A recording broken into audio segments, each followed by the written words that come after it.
The microphone screeched, a sharp whine echoing through the arena rafters. 3,000 people sat in folding chairs, a sea of expectant faces. My eyes scanned the crowd, finally landing on row 14. Seats A, B, and C, empty. My mother, Susan, and my father, Richard, had chosen my brother Bradley's amateur baseball tournament over my doctoral hooding ceremony. I looked down at the cheap polyester of my gown and smiled. The dean of the biomedical economics department extended his hand to congratulate me. I did not take it. I stepped past him, gripping the edges of the podium. From my pocket, I pulled a sealed manila envelope, broke the seal, and leaned into the microphone. I dedicate this doctorate to my family. My voice boomed through the speakers. To my parents and my brother who skipped today, and who forged my signature 3 years ago to steal $150,000. The arena went dead silent. You could hear the hum of the air conditioning. I kept reading. As of this morning, my private equity firm has finalized the foreclosure on their Long Island estate. My name is Meadow Julia. I am 28 years old, and I live in New York. To my family, I was never a daughter or a sister. I was an unlimited credit line they thought they could draw on forever without consequence. The shock of what I did on that stage is nothing compared to the invisible trap I spent 3 years building to get there. Before I tell you how a broke graduate student bought her parents' house right out from under them, let me take you back 3 years, to the day the illusion of my family shattered. I was 25, in my first year of a brutal doctoral program, drowning in research on synthetic protein sequences. I'd applied for a tiny apartment in Queens, a cramped studio that smelled like floor wax and old radiator dust. The leasing agent called me on a Tuesday morning. Her voice was flat and practiced. "Miss Julia, your credit check came back. You have a commercial loan in default." I sat on the edge of my mattress, the phone heavy against my ear. My hands went cold. "What loan?" I asked. $150,000, she said. "Originated 12 months ago." I rented a car and drove the hour out to my parents' house on Long Island. The driveway was empty except for my father's sedan. I walked through the front door without knocking. My father, Richard, was in the living room, holding a gray microfiber cloth, polishing my brother Bradley's high school baseball trophy. The silver gleamed under the recessed lighting. Susan, my mother, sat on the sofa, flipping through a home goods catalog. I dropped the printed credit report onto the glass coffee table. The paper slid across the glass and stopped against a decorative bowl. "Explain this." My voice shook. Susan glanced down at the paper. She didn't blink. She closed the catalog and smoothed the glossy cover with her thumb. "Your brother needed help with his sports nutrition startup, Meadow. The bank wanted a co-signer. We used your information. It's just a temporary cash flow issue." I stared at her. "You forged my signature. That is a felony." Richard kept rubbing the trophy, the cloth squeaking against the metal. He didn't look up. "We share the load, Meadow. We're a family. You're being dramatic." I looked at the man polishing a piece of metal while his daughter's future burned, and I realized I was entirely alone. The squeak of the microfiber cloth against the silver base of the baseball trophy filled the silence. Richard wiped a smudge near the engraved date. The trophy was 12 years old, from a regional high school tournament where my brother Bradley batted a dismal average and struck out in the semifinals. But in this house, it was treated like an Olympic gold medal. I stood there, breathing hard, holding the credit report that proved my parents had committed a felony against me. My father didn't ask if I was okay. He didn't ask how I found out. He just kept polishing Bradley's past while my future burned. Susan sighed from the sofa. She picked up her glass of iced tea, the ice clinking against the crystal. "Meadow, you're overreacting. We share the load in this family. Your brother is on the verge of a major breakthrough with his company. The lenders just needed a clean credit history to push the paperwork through. It's a technicality." A technicality. I looked at the name of the lender on the second page of the credit report. Silverstone Capital. I knew that name from my economics courses. They were a predatory hard money lender, operating in the gray areas of commercial finance, handing out high-interest cash to desperate borrowers who couldn't get approved anywhere else. They didn't care if a business model was viable, they only cared about collateral and a clean signature. Susan and Richard had fed my flawless academic credit score to financial sharks. Bradley was 31 years old. He called himself an entrepreneur. His sports nutrition startup consisted of him wearing tight branded athletic shirts at expensive gyms in Manhattan, handing out business cards. He had never formulated a single product. Half of my parents' garage was filled with pallets of expired whey protein he bought wholesale and failed to sell. Meanwhile, I was 25, working 7 0-hour weeks in a university lab, synthesizing complex protein chains for targeted drug delivery. I was doing actual science. Bradley was playing dress up. Yet my parents viewed my doctoral research as a selfish hobby and his failing hustle as the family legacy. I pulled my phone out of my pocket. My thumb hovered over the keypad. The logical response was to call the authorities. Identity theft carrying a $150,000 price tag is a federal crime. I wanted to dial the numbers. I wanted to watch a squad car pull into their immaculate paved driveway. But the cold, harsh reality of my situation hit me like a physical weight in my chest. My biomedical economics doctorate was entirely funded by the Department of Energy. Federal research grants require pristine background checks. They audit everything. If I filed a police report and triggered a fraud investigation, my clearance would be immediately suspended. It wouldn't matter that I was the victim. Federal agencies freeze funding pending the resolution of any open criminal inquiry involving immediate family members. A financial fraud case could take years to untangle in the courts. I would lose my lab access by the end of the week. My dissertation would be terminated. My career would die before it even began. Susan and Richard didn't know about the intricacies of federal grant funding, but they had unknowingly designed the perfect trap.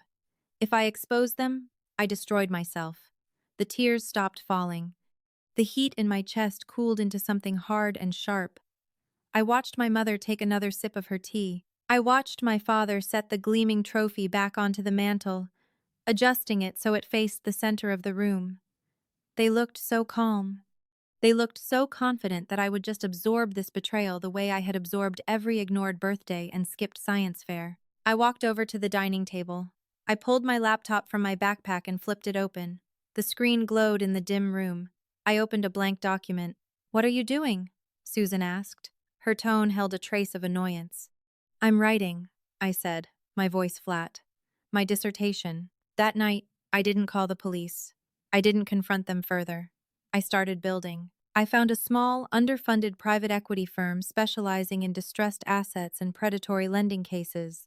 I offered them my expertise in biomedical economics, not as an employee, but as an independent consultant. I worked 20 hours a week for them, on top of my doctoral studies. I took every penny they paid me and invested it. I learned the language of high finance, the art of the deal, the subtle levers of power. I learned how to hunt. My parents, meanwhile, continued their charade. Bradley's startup, predictably, failed. Silverstone Capital, true to their nature, called in the $150,000 loan. My parents, unable to pay, were forced to take out a second mortgage on their Long Island estate. The property had been in our family for generations, a symbol of their carefully constructed image. They didn't know that I was the one who had quietly bought Silverstone Capital's entire portfolio of distressed residential debt, including their own. I was now their lender. The sheer pathetic irony tasted delicious. My brother was begging for validation from strangers on the internet using a prop he no longer legally possessed. He was flexing a vehicle that was scheduled to be towed away in the middle of the night by men wielding chain hooks and flatbed trucks. Several sycophantic friends had already commented on the photo, praising his success and asking for business advice. I tapped the small heart icon under his photo. The burner account registered the like. I offered a tiny, anonymous drop of validation for a man starving for attention. I picked up a smooth black pen and signed my signature on the bottom line of the repossession order. I slid the paper into a return envelope for Harrison. My family was dancing on the slanted deck of a sinking ship.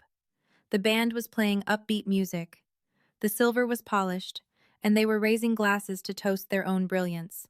They had no idea the cold water was already rushing into the lower decks. They had no idea I was sitting in the quiet dark holding the only lifeboat. But owning their debt was a passive exercise. I wanted to see their desperation up close. I wanted to watch their eyes dart around a room as the financial pressure squeezed the air out of their lungs. I wouldn't have to wait very long for the opportunity. The $200,000 from the second mortgage was barely enough to cover Bradley's past due vendor invoices and outstanding warehouse lease penalties. The fresh capital evaporated into thin air almost instantly. The well was running dry again. They needed more cash to keep the charade alive. Since their credit was entirely exhausted and their home was mortgaged to the hilt, they decided to turn their sights back to their favorite reliable target. They reached out to me, orchestrating a formal family gathering. They assumed I was still the naive, broke graduate student they could easily manipulate over a plate of expensive food. The final stage of the trap was set. A text message arrived on a Tuesday afternoon. Susan requested my presence at an upscale steakhouse in Midtown Manhattan. She called it a celebratory dinner. The timing was entirely transparent. My doctoral graduation was exactly 2 weeks away. A normal family would want to commemorate the culmination of a decade of academic labor. But my family did not operate on pride or affection. They operated on leverage. They needed fresh capital. The funds from the second mortgage were gone. I knew this was an ambush. I prepared for the dinner with the meticulous care of a stage actor. I bypassed my closet of tailored executive clothing. I pulled out a faded gray wool sweater. The elbows were worn thin. I wore scuffed boots and carried a canvas tote bag. I needed them to see the exhausted, impoverished student they expected. I walked the 12 blocks to the restaurant, letting the humid city air mess up my hair. The steakhouse was a fortress of dark oak and dim amber lighting. The scent of seared, dry-aged beef and expensive bourbon filled the room. I gave my name to the host and followed him to a large circular booth in the back. Susan, Richard, Bradley, and Lauren were already seated. They looked like a magazine advertisement for generational wealth. Susan wore a crisp silk blouse and heavy gold jewelry. Richard sported a custom-fitted sport coat. Bradley sat next to Lauren, radiating a forced, hollow confidence. Lauren was busy inspecting her manicure while ignoring a glass of sparkling water. I slid into the leather booth. The contrast between my frayed sweater and their curated luxury was stark. The waiter arrived to take our drink orders. Susan held up her hand, pausing the young man. She wanted an audience. "We are celebrating a major business transition tonight," she told the waiter. Her tone dripped with unearned importance. "We just secured a restructuring deal with a premier Wall Street private equity firm, Apex Holdings. You've probably heard of them. They only handle high net worth portfolios. I'll have your best gin martini." The waiter nodded politely and hurried away. I picked up my water glass and took a slow sip. The cold liquid hid the tight smile forming on my lips. Susan smoothed her napkin over her lap. She leaned toward Richard. "The representatives from Apex are incredibly professional," she said, loud enough for the adjacent tables to hear. "They don't bother us with petty administrative calls like the previous lender. It's a relief to deal with real institutional power. They recognize Bradley's market potential. They see the vision." I cut a piece of bread from the center basket. I chewed it slowly. The sheer dramatic irony unfolding across the table tasted richer than the food. Susan was worshipping the ghost of the daughter she abandoned. She was bragging about the elite status of a firm created by the very person sitting across from her in a thrift store sweater. I was Apex. I owned the chair she sat in. I owned the roof over her head. I owned the warehouse her son pretended to run. Yet she looked at me with thinly veiled pity. "So, Meadow," Bradley said, shifting the focus. "How are things at the laboratory? Still washing beakers for minimum wage?" I swallowed the bread. "I'm finishing my dissertation," I said. "My defense is next week. The hooding ceremony is the following Friday." Richard waved his hand, dismissing the academic milestone. "Good for you, kid. School is important, but the real world is moving fast. Brad here is about to launch a nationwide distribution channel." The waiter returned with our meals. Thick cuts of expensive meat rested on heated porcelain plates. For 20 minutes, the conversation stayed light. They discussed golf handicaps and the latest Hamptons gossip, carefully avoiding any mention of my academic achievements or Bradley's actual business woes. Then Susan cleared her throat. "Meadow, we have a small favor to ask." Her voice was sweet, almost cloying. "Bradley's new distribution deal requires a significant capital injection. Apex Holdings is very impressed, but they need a short-term bridge loan, just a few $100,000 to cover the initial rollout." Richard chimed in. It's a formality, really. Just a temporary cash flow issue like before. Apex doesn't want to tie up their institutional funds for something so minor. They suggested a personal loan from a trusted family member. Bradley leaned forward, a practiced earnestness in his eyes. It's a guaranteed return, Meadow. Think of it as an investment in the family legacy. You'll be a part of something huge. I looked at them, these people who had stolen my future, who now expected me to fund their delusions. The carefully constructed image of the impoverished student served its purpose. They saw a desperate, easily manipulated target. I'm sorry, I said, my voice barely above a whisper. I can't. Susan's smile faltered. What do you mean you can't? I have no money, I said, gesturing to my worn sweater. My stipend barely covers rent. My credit is ruined, thanks to you. I'm in debt up to my eyeballs. Richard scoffed. Don't be ridiculous, Meadow. You're being dramatic again. Apex Holdings wouldn't suggest it if they didn't think you could do it. Apex Holdings, I repeated, letting the name hang in the air. They're a very discerning firm, aren't they? The best, Susan said, her chest puffed out. They only deal with high net worth individuals, Richard added. And they recognize market potential, Bradley finished, a smug look on his face. I nodded slowly. Indeed. They recognize the market potential of a family estate that's been leveraged to its absolute limit, then foreclosed upon by a hard money lender. The color drained from Susan's face. Richard's jaw went slack. Bradley looked like he'd been slapped. Lauren, for the first time, looked up from her manicure, her eyes wide. What are you talking about? Susan stammered. I'm talking about Silverstone Capital, I said, my voice clear and strong. And the fact that Apex Holdings bought their entire distressed debt portfolio 3 months ago, including your second mortgage, and the first one for that matter, and Bradley's car loan, and the lease on his empty warehouse. I paused, letting the words sink in. Apex Holdings isn't restructuring your deal. They're foreclosing on your entire life.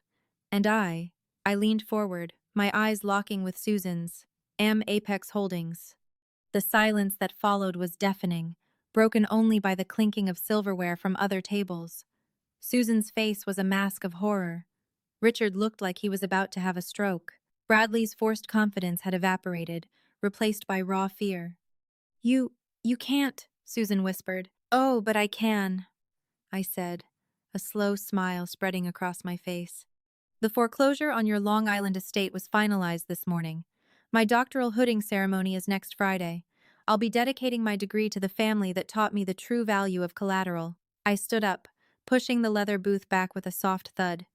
Enjoy your dinner. It's on me. Consider it a final family meal before the house goes to auction. I walked out of the restaurant, leaving them frozen in their seats, their expensive meals growing cold. The consequences of their actions were swift and brutal. The Long Island estate, their cherished symbol of status, was sold at auction. Bradley's startup collapsed entirely, and he ended up driving a forklift in a warehouse, not the one he'd leased, but a real one, for a real company. Richard and Susan, stripped of their illusions, were forced to downsize dramatically, their lives reduced to a fraction of what they had so carefully constructed. My story isn't just about revenge. It's about the insidious damage of parental favoritism and the quiet strength required to reclaim your own worth. When parents teach the favored child that actions have no consequences, and they teach the scapegoat that their worth is measured only by their utility, the foundation of a family rots. Bradley never learned how to fail. His parents acted as a constant buffer, removing every obstacle and subsidizing every mistake. By protecting him from failure, they denied him the opportunity to develop resilience. When the artificial empire finally collapsed under the weight of its own debt, Bradley had no internal structure to rely on. He was reduced to driving a forklift, not because of bad luck, but because his parents never taught him the value of honest labor. They gave him everything except the tools to survive reality. On the other end of that toxic spectrum stood Meadow. The 1-2-year-old girl standing alone at the science fair is the emotional epicenter of this tragedy. Children possess an acute sense of fairness. They internalize the empty chairs in the audience. They count the missed dinners and the forgotten milestones. When a traditional family structure operates on a skewed ledger where one child receives boundless grace and the other receives only demands, the foundation rots. Meadow did not become cold and detached by accident. She was forged in the furnace of parental neglect. A family is supposed to be a sanctuary. It is supposed to be the one place where your value is not tied to your credit score or your athletic ability. The moment Susan and Richard forged their daughter's signature to secure a commercial loan, they crossed a line that erased their status as parents. They committed a financial crime, but the moral bankruptcy was far worse.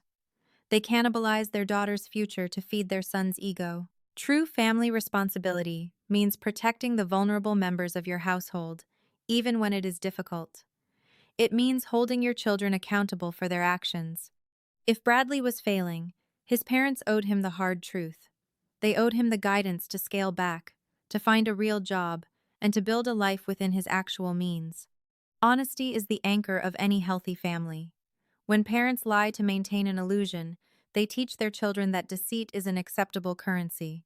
Susan and Richard lied to their friends. They lied to their daughter.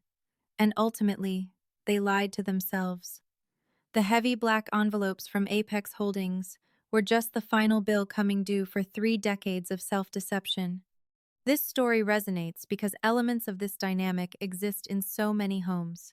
You might not be dealing with an $8 million buyout or predatory hard money lender, but the emotional currency is identical. How often do we praise the child who scores the winning run, while ignoring the child who quietly masters a complex subject in their bedroom? How often do we demand grace for the charismatic sibling, while expecting flawless performance from the reliable one? The choices we make at the dinner table and the events we choose to attend shape the adults our children will become. Meadow reclaimed her life not by screaming or demanding apologies that would never come. She reclaimed it by recognizing her own worth and closing the ledger. She built a life her family could never touch because she built it on a foundation of genuine competence rather than borrowed status. Her journey is a stark reminder that you cannot force people to value you, but you can remove their access to your life. Stories like this hold a mirror up to our own lives, asking us to examine the foundations we are laying in our own homes. If you find value in these reflections and want to explore more narratives that unravel the complex dynamics of human relationships, take a moment to subscribe to the Revenge Order channel. We dissect the stories that remind us of the power of holding your ground and the quiet strength required to rewrite your own ending. As you step away from this story, consider the quiet moments in your own life. Think about the empty chairs and the polished trophies. Think about the subtle ways we signal our values to the people who depend on us. The legacy you leave behind will not be measured by the square footage of your estate or the brand of the car in your driveway. Your legacy will be measured by the character of the people who sat at your table. Look closely at the dynamics you tolerate and the behaviors you reward. The bill always comes due eventually. The only question left is whether you are building a sanctuary that will stand the test of time or a fragile illusion just waiting for the right storm to wash it all away.